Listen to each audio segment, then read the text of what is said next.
নমস্কার, রাত ৮টার খবর দিনভর নিয়ে রয়েছি আমি অনিন্দিতা।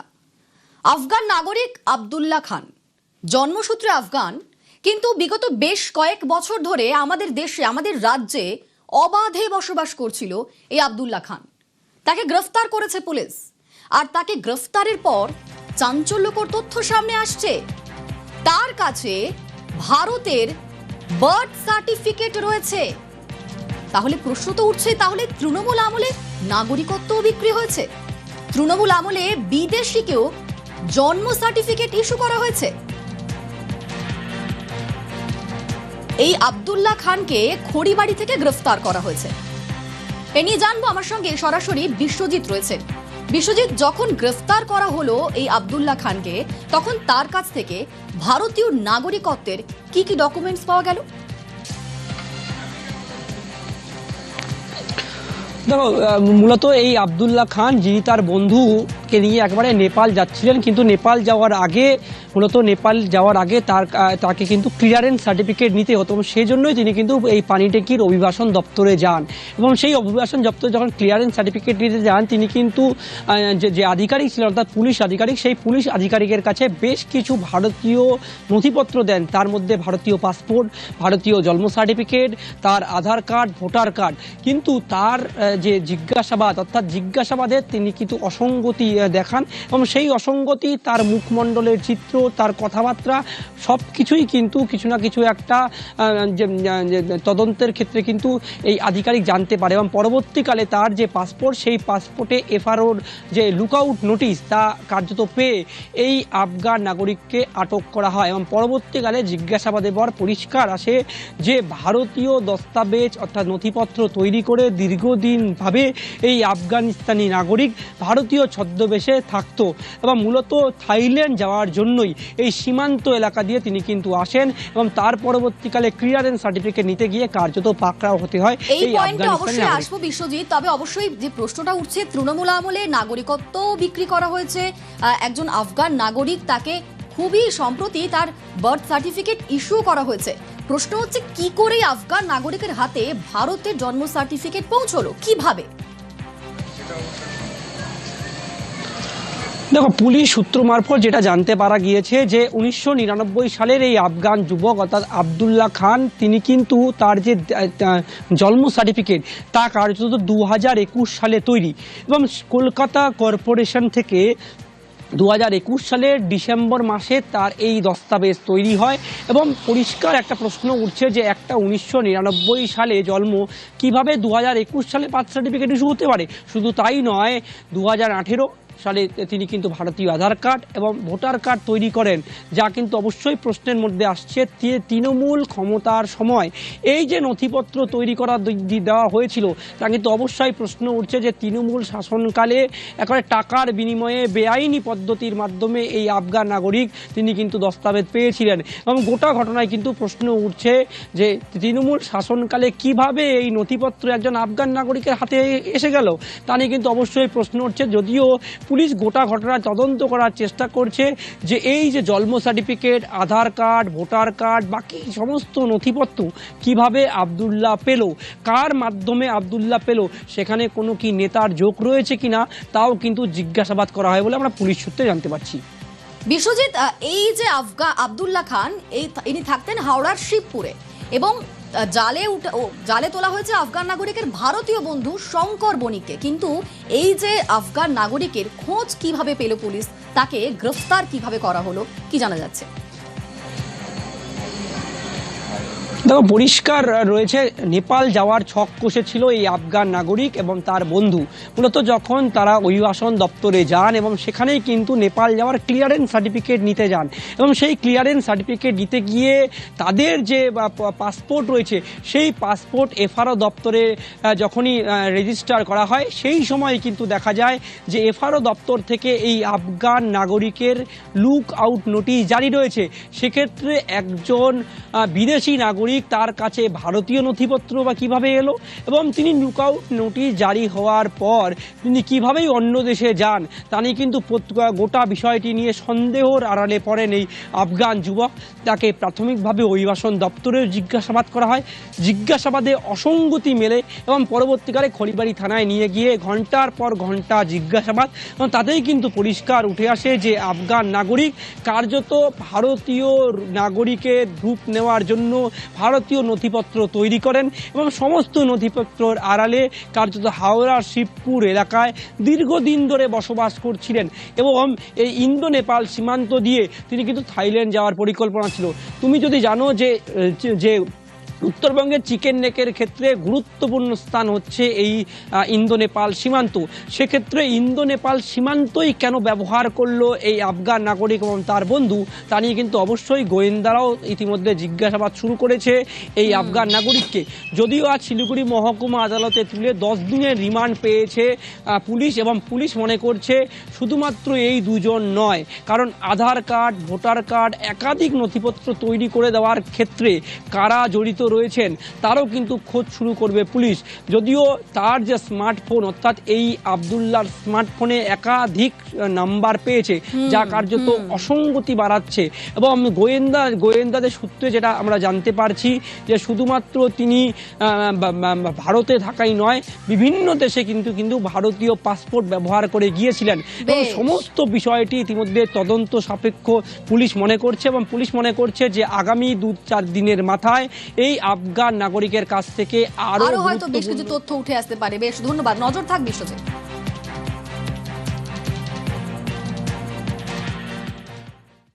डॉक्यूमेंट्स में हमें तफावत मिल रहा था, तो इसलिए हमने डिटेन किया हुआ है। वो डाउटफुल है, इसलिए तो उसको पुलिस किया हुआ है, डिटेन किया हुआ है, और उसके अगेंस्ट जो भी केस किया है अब हम इन्वेस्टिगेशन करेंगे, उसके बाद पता चलेगा।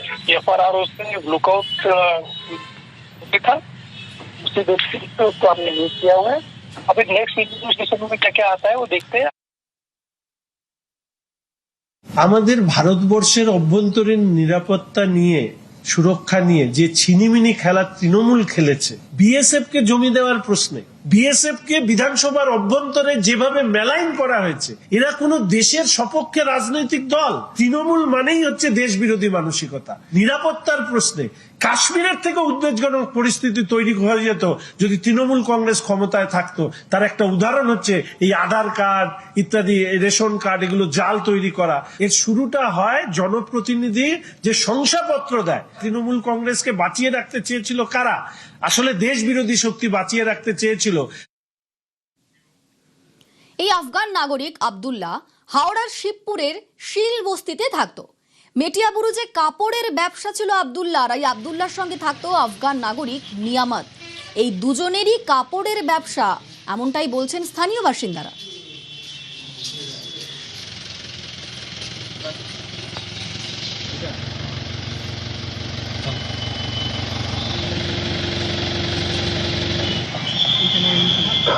হাওড়া শিবপুরের শিলবস্তি, 8 নম্বর শিলবস্তি, এই যে আবাসন, এই আবাসনের এই ঘরেই থাকতো আব্দুল্লাহ খান এবং তার এক সঙ্গী। এই যে ঘরটি রয়েছে একটুখানি উনি রয়েছেন, উনি এখানকার রান্না করেন। এখানে একাধিক আফগান তারা রয়েছেন। এই যে ঘর, এই ঘরটাতেই থাকতেন আব্দুল্লাহ। আজকে যিনি যখন কাজে এসছেন তারপর থেকে তার কোনো হদিশ পাওয়া যায়নি। আমরা দেখতে পাচ্ছি একাধিক ঘর রয়েছে যেখানে আফগান নাগরিকরা কিন্তু এই বাড়িতেই থাকতো বলে এখানকার যে কর্মচারী তিনি সেটা জানাচ্ছেন। এবং এই মুহূর্তে একাধিক ঘর যেখানে কিন্তু বারবার করে বলছেন একজন নয় আরো একজন আফগানি ছিলেন, যিনিও সকাল থেকে আর দেখা যাচ্ছে না। তবে আব্দুল্লাহ কবে এই বাড়ি ছেড়ে গেছিল সেটা তিনি জানেন না, তার কারণ তিনিও ছুটিতে ছিলেন। তিনি দীর্ঘদিন ধরে এখানে রান্না করতেন। তবে শুধু আব্দুল্লাহ নয়, আব্দুল্লাহর পাশাপাশি আরো বেশ কয়েকজন আফগান বাসিন্দা যারা কিন্তু এখানেই থাকতেন। ক্যামেরা রাজু ভুইয়ার সঙ্গে দেবাশিস চক্রবর্তী, নিউজ 18 বাংলা, হাওড়া। শিল্প বাণিজ্যের স্টার্টআপের কথা তো সবাই শুনেছেন, কিন্তু সন্ত্রাসের স্টার্টআপের কথা কি শুনেছেন? সন্ত্রাসের সেই নতুন চেহারাই আজ দেখাবো আপনাদের।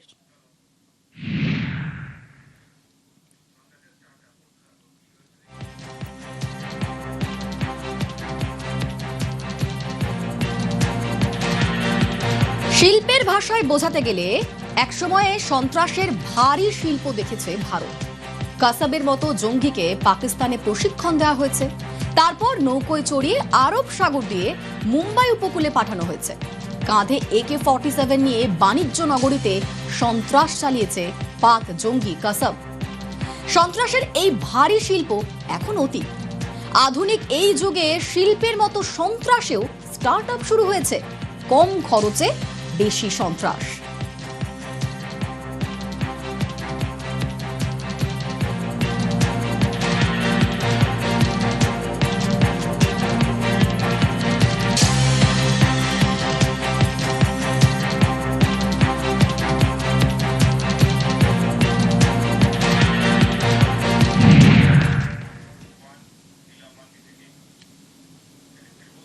সন্ত্রাসের ভারী শিল্প নয়, সন্ত্রাসের স্টার্টআপ। নয়া জামানা, নয়া সন্ত্রাস। বিদেশে বসে ভারতে সন্ত্রাসের ষড়যন্ত্র, সোশ্যাল মিডিয়ায় বন্ধুত্ব, প্রলোভনের ফাঁদ, সোশ্যাল মিডিয়াতে নানা টাস্ক, ফাঁদে পড়ে জঙ্গি জালে তরুণ তরুণীরা।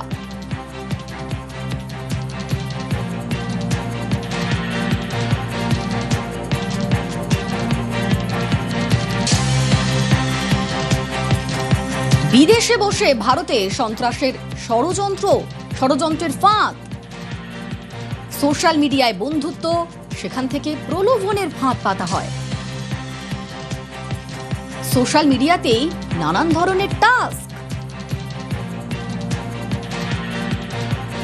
আমার সঙ্গে এই মুহূর্তে নিউজ রুম থেকে সরাসরি কমলিকা সেনগুপ্ত রয়েছেন। কমলিকা, সন্ত্রাসের এই স্টার্টআপ কিভাবে কাজ করে বা সন্ত্রাসের গিগ ইকোনমি কিরকম? দেখো, পুরো নিয়োগ যে প্রক্রিয়াটা সেটাই বদলে গেছে এই সন্ত্রাসের যে ইকোসিস্টেম বলা যেতে পারে সেটার, এবং সেখান থেকেই এটা একটা একেবারে আমূল পরিবর্তন হয়েছে। যেরকম তুমিও বলছিলে, যেরকম আমরা জানি যে কারা সন্ত্রাসবাদী বা কারা টেররিস্ট হয়, যেরকম কাসাব, যাদের একটা নির্দিষ্টভাবে তাদেরকে বলা যেতে পারে মগজ ধোলাই করা হয় এবং তারপর তারা গিয়ে একেবারে সুইসাইড বোম্বার এরকমভাবে তারা এই পুরো জিনিসটা একটা মডিউলের মাধ্যমে তারা এই জিনিসটা কার্যকর করে। কিন্তু এখন কি হলো, কি বদলে গেছে? এখন এই পুরো নিয়োগ প্রক্রিয়াটার একটা বিকেন্দ্রীকরণ হয়ে গেছে। সেটা কিভাবে? এই যে ব্যক্তি যে বাইরে বসে আছে বা যে ISI এর সঙ্গে যুক্ত, তারা বাইরে বসে আছে দেশের, তারা কি করছে, বিভিন্ন রকমের ভিডিও দিয়ে, বিভিন্ন রকমের নানান রকমের হিরোইক ভিডিও দিয়ে বা নানান রকমের অন্যরকম ভিডিও দিয়ে ইনস্টাগ্রাম, রেডিট এইসবে অ্যাকাউন্ট খুলছে নিজেদের।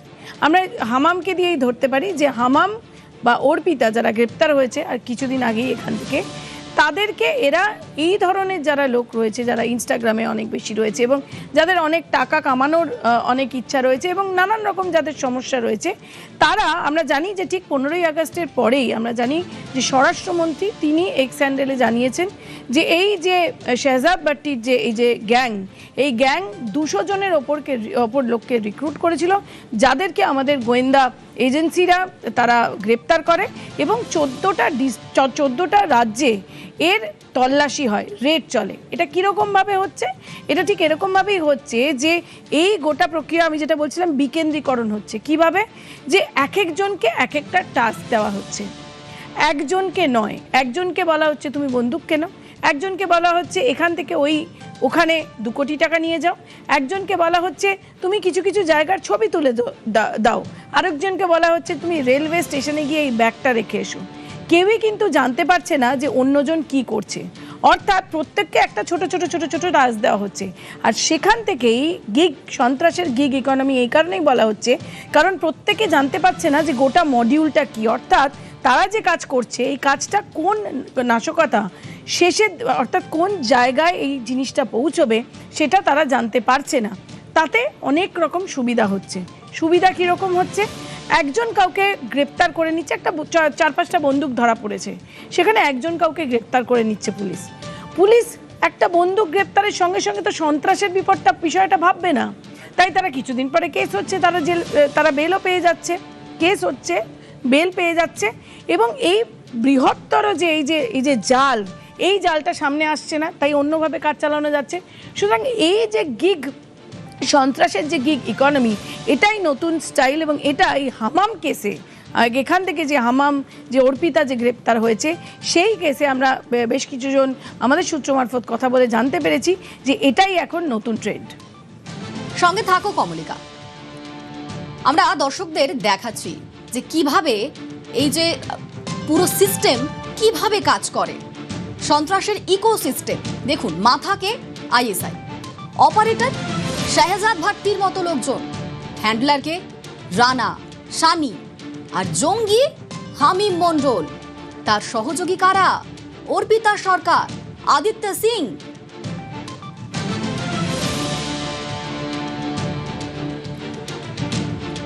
আমার সঙ্গে সরাসরি কমলিকা সেনগুপ্ত রয়েছেন নিউজরুম থেকে।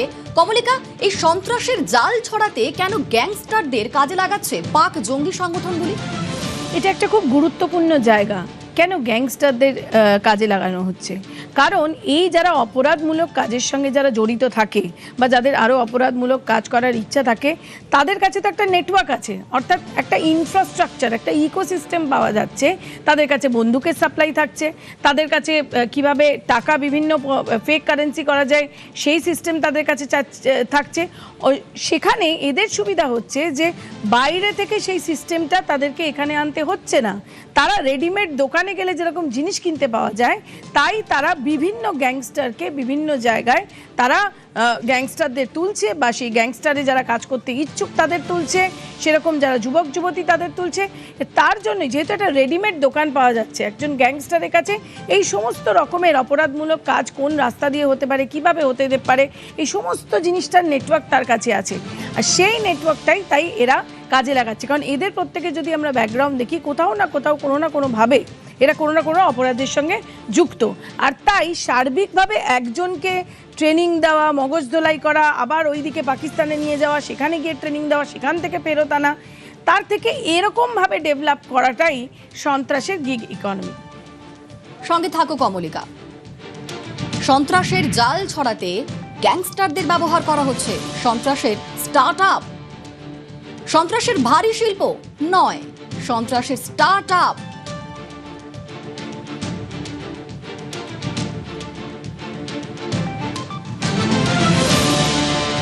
আমি আবারও যাব কমলিকার কাছে। কমলিকা, হাজারো অপরাধের তদন্ত করতে হয় পুলিশকে, এর মধ্যে কোনটার সঙ্গে সন্ত্রাসের যোগ রয়েছে এটা খুঁজে বের করবে কিভাবে পুলিশ? যথেষ্ট চ্যালেঞ্জিং একটা বিষয়। এটাই একটা চ্যালেঞ্জের বিষয়, এবং এইখানেই পুলিশ এখন সমস্ত যে এজেন্সিরা রয়েছে, কেন্দ্র এজেন্সি, রাজ্য এজেন্সি, তারা সবাই হাতে হাত মিলিয়ে কাজ করার চেষ্টা করছে। কেন এটা বলা হচ্ছে যে এটা পুলিশের ক্ষেত্রে চ্যালেঞ্জিং? এই কারণেই বলা হচ্ছে যে কোনো একটা জায়গায় ব্যাংকের ট্রানজ্যাকশন হচ্ছে, সেই ট্রানজ্যাকশনটা একটু সন্দেহভাজন ট্রানজ্যাকশন, সেই ট্রানজ্যাকশন করতে গিয়ে একটা সাইবার ফ্রডে যাবে, কিন্তু সেই সাইবার ফ্রডের পেছনে যে একটা টেরর ফান্ডিং আছে, সেটা খুব ছোট বা খুব সাধারণ কেস হলে তো সেই জিনিসটা তারা দেখবেন না। এইখানে এই যে সন্ত্রাসের গিগ ইকোনমি মাধ্যমে যে কাজটা হচ্ছে, তারা এইভাবেই কাজটা করতে চাইছে যাতে পুলিশ এবং এজেন্সিদের চোখে ধুলে দেওয়া যায়।